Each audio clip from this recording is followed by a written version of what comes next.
Day 23, New Testament in a Year, Matthew chapter 16. One day the Pharisees and Sadducees came to test Jesus, demanding that he show them a miraculous sign from heaven to prove his authority. He replied, "You know the saying, red sky at night means fair weather tomorrow. Red sky in the morning means foul weather all day. You know how to interpret the weather signs in the sky, but you don't know how to interpret the signs of the times. Only an evil, adulterous generation would demand a miraculous sign, but the only sign I will give them is the sign of the prophet Jonah." Then Jesus left them and went away. Later, after they crossed to the other side of the lake, the disciples discovered they had forgotten to bring any bread. "Watch out," Jesus warned them. "Beware of the yeast of the Pharisees and Sadducees." At this, they began to argue with each other because they hadn't brought any bread. Jesus knew what they were saying, so he said, "You have so little faith. Why are you arguing with each other about having no bread? Don't you understand even yet? Don't you remember the 5,000 I fed with 5 loaves and the baskets of leftovers you picked up? Or the 4,000 I fed with 7 loaves and the large baskets of leftovers you picked up? Why can't you understand that I'm not talking about bread? So again I say, beware of the yeast of the Pharisees and Sadducees."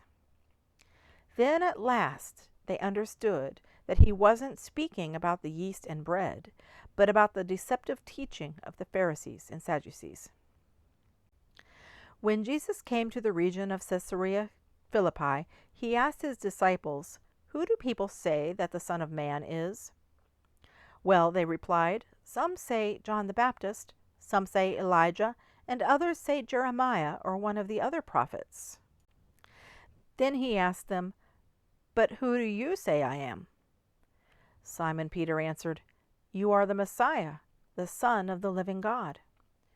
Jesus replied, "You are blessed, Simon, son of John, because my Father in heaven has revealed this to you.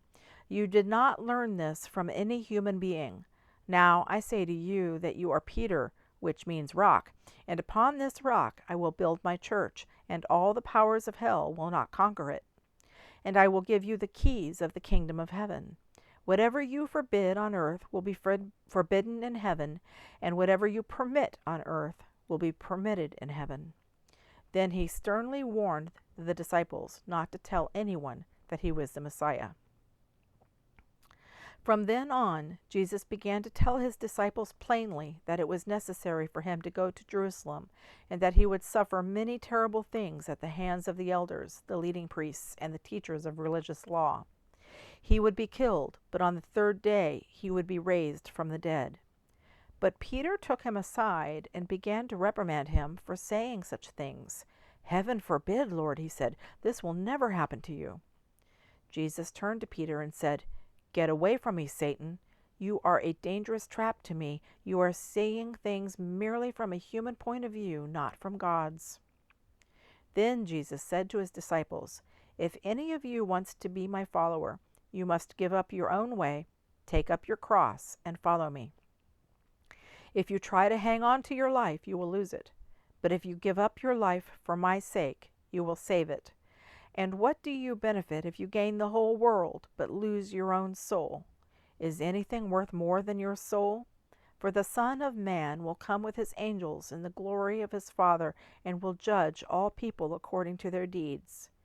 And I tell you the truth, some standing here right now will not die before they see the Son of Man coming in his kingdom."